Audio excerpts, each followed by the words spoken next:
Kərbəla, təkəbbürlüyü mərifət sayan insan modeli qarşısında yeni bir mədəniyyət yüksəlir. Fədakar, təvazökar və əli açıq İmam Hüseyin aşiqləri dünyaya böyük dərslər verir. Ərbəin, yəni 40-cı gün, İmam Hüseynin şəhadətinin 40-cı günü, 14 əsrdir davam edən bir həqiqət.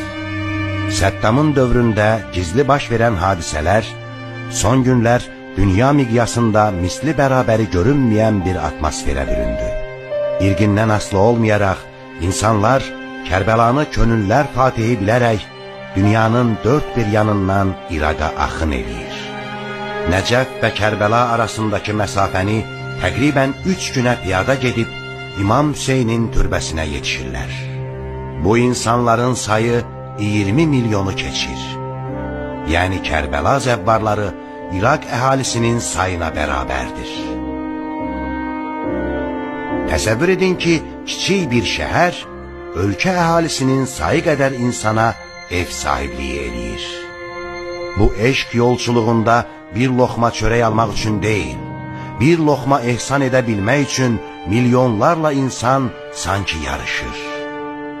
Hər kəs bir-birinə xidmət göstərməyə can atır. Dahi Nəsimi gözəl deyir: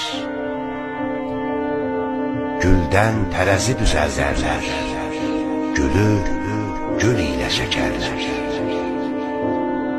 Amma bu sadəcə bir beyt deyil, həqiqətdir. Kərbəla yolunu anladıq bizə Nəsimi.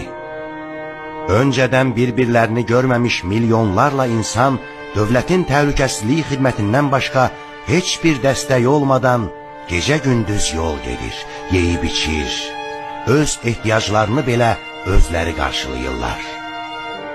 Ziyarətin ilk illərində xidmətləri ev sahibi İraqlılar etsələr də, son illərdə ölkə xaricindən gələnlərin də qurduğu xidmət çadırları bəzi çatışmazlıqları aradan qaldırıb.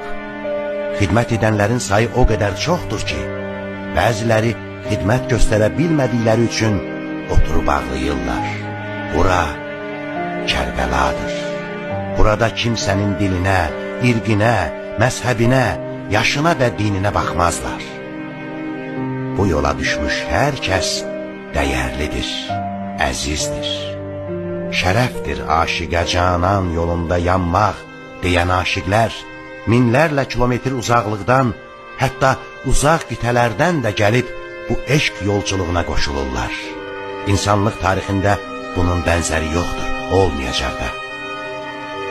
Say baxımından bura gələn insanların 1/4-ə çatan ikinci bu cür hadisə tapa bilməzsiniz.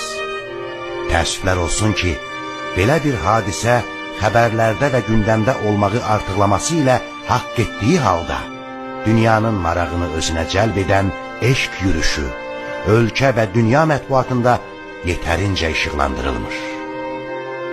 Çünki bu insanlar sadəcə türbəyə getmirlər, gələcəyə üst tuturlar. Kapitalist, fərdçi, istismarçı sarayların dirəklərini yıxıb ədalət, bərabərlik, fədakarlıq mədəniyyəti qururlar. Müharibələrin mərkəzi olan bu coğrafiyada yüksələn bu ərbəin atəşi bir möcüzədir, bir həqiqətdir.